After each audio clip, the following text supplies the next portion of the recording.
Istoryang kahadlukan. Bisaya Horror Stories.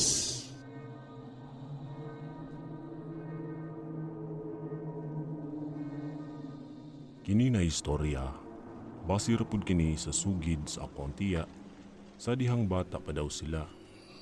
Ug share na ko kini sa inyo ha, istoryang kahadlukan. Ako day si Marisa, o kini nga story, nahitabo kini way back 1980s, bata pa ako ang tiya. O gitago lang ako sa pangalan nga tiya Roselyn. Aning panahon na, wala pa natawag yun ang ako ang mama. Ubaw kini ang ihang istorya. Adlaw daw to na Biyernes sa ilahang balay, dihang miingon si Lula nga mama nilang tiya na muapas daw siya sa muang lulo adto sa trabahoan. Kay basing, di na sadya daw makauli kini sa ilahang balay. Kay masangit unya kini adto sa imnanan. Construction worker di amo ang lulo ato. Ang hilig ayon ni og mag-inom-inom. Kay na timing man pud na sweldo atong adlaw. Kahibalo na mo, basta bagong sweldo, waldas gyud. Shout out day ko sa mga nakarelate ng mga one day millionaire. Balik na sa storya. Kilom-kilom na to, upadong na mag-alasay sa gabi.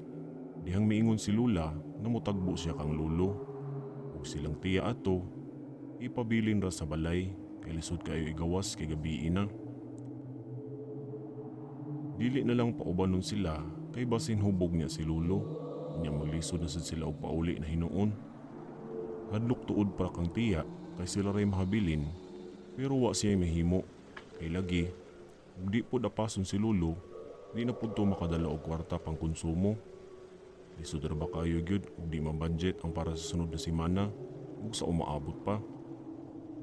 Bibilin og storya si Lula ug miingon daw ato nila nga magpaabot ra gid sila sa balay ug di gyud mo gawas kay gabi na. Ug lisod na sad kay basin makasalamuha ya daw sila og dili ingon nato. Labi na mga dalagita pa sila. Basin matipuhan unyag nautan ng espiritu. Mitando ra si tiya kang Lula ug miingon pa nga magpadala na lang og pasalubong ug gasa ini pauli. Kay naanad man silang tiya nga dadaan sila og gasa ni Lolo basta makauli na kini. Ang gasa dili gyud na makalimtan. So wala pa kalakaw si Lula, mipahimangno kini og storya sa makadaghan nga maski magkinaunsa dapat dili gyud mangabli sa pultahan kundi kaila. Kay basin masudlan niya og di kaila, niya basin simbako na ibati nga hitabo kanila. Gisigihan jud kini og balik-balik ni Lola kanila sa makadaghan aron jud masud sa ilang hunahuna. Ug wala na maglangan, milakaw na gyud dayon si Lola ato. Galakaw na kini ug silang tiya nahabili na gyud sa sulod sa balay. Magpaabot na lang gyud kung kanus ang maabot silang lulo ug lula. Ang iso ni tiya nga si Tiya Kuring, nangutana kang Tiya Roselyn na kung okay ra ba daw makitan-aw siya og salida sa silingan nila kung mahuman na siya sa iyang buluhaton og sa mga homework. Pero may balibad si Tiya Roselyn ato kang Tiya Kuring tungod kay gabi na. Unya, sila rang duha sa balay. Magtagbaw niya siya og apas kunupod. Nasuko si Tiya Kuring ato ug nagkalalis na hinuon sila.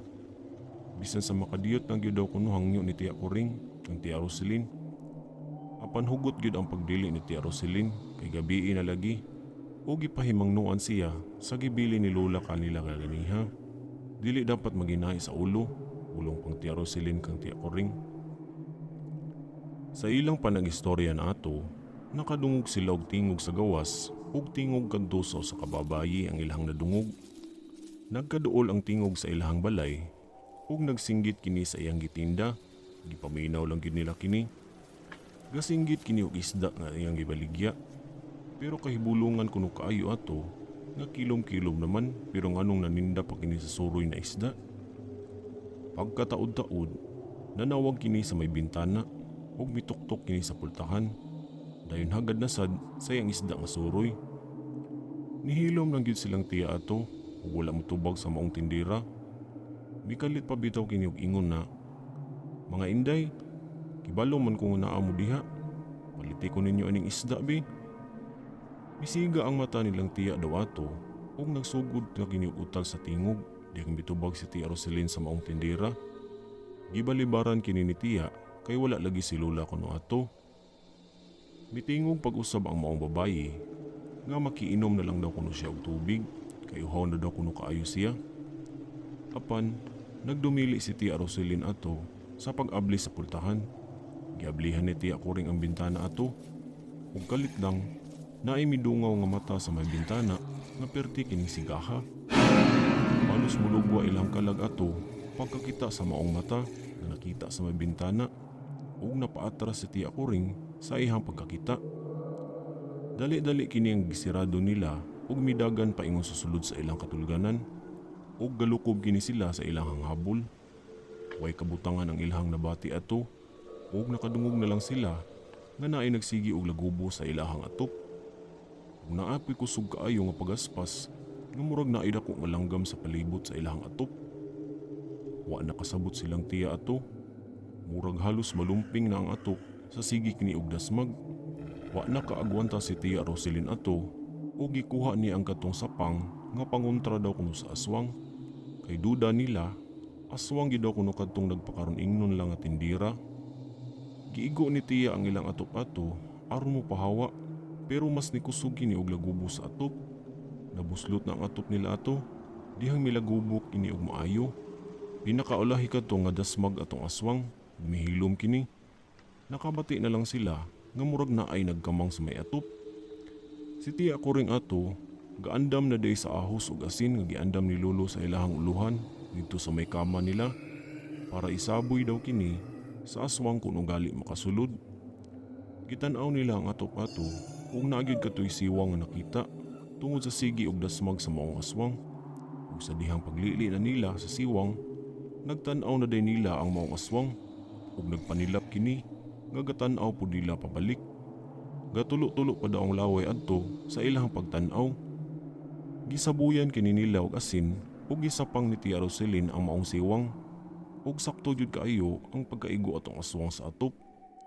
Nakadungog sila nga misyagit kini kay basin siguro naigo kadto sa sapang o sa asin baka ang gisaboy nila.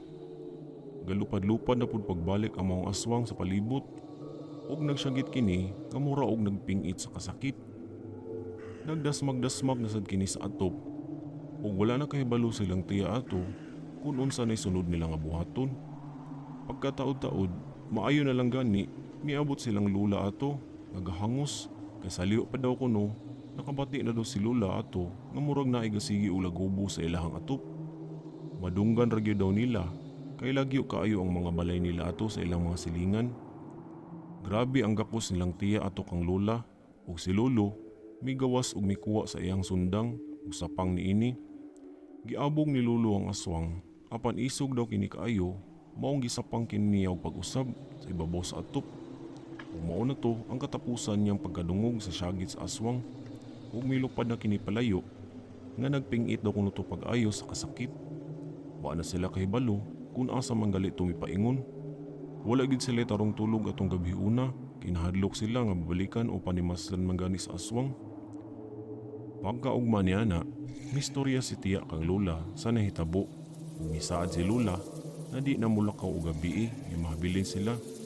Ug misaad po si lolo na mo pauli na dayon kung mauli na gani gikan sa trabaho. Tungod sa nahitabo nilang Tia Kuring ug Tia Roselyn, si lolo sayo na gid muuli ug niundang na sa iyahang inom-inom. Ibasin unsa na sa niya mahitabo simbako nilang Tia Kuring ug ni Tia Roselyn. Sa katapusan, wala na mobalik ang katong nagpakaron ingnon nga tindera, pero di ay aswang to sa ilahang dapit. Og nagpabilin ra kini nga istorya nila ug walay nakahibalo na silingan nila kaniadto. Ang akong nakatunan sa storya nilang tiya nga dili gyud dayon angay mosalig ug moabli dayon sa pultahan o bintana kung gabi man gali. Siguruhon usa kung si kinsa man ang naa sa gawas kay wa ta kahibalo kung unsa unyahay matabo sa atoa. Dili lang siguro nako, pero hasta po ninyo nga mga naminaw ug sa mga kaistoryang listeners ug readers. Ug diri na lang kutob ang akong i-share kabahin sa istorya nilang Tia Roselyn ug Tia Kuring sa ilahang kaagi nga dili nila malimtan. Daghang salamat mga kaistorya ug maayong adlaw kanatong tanan.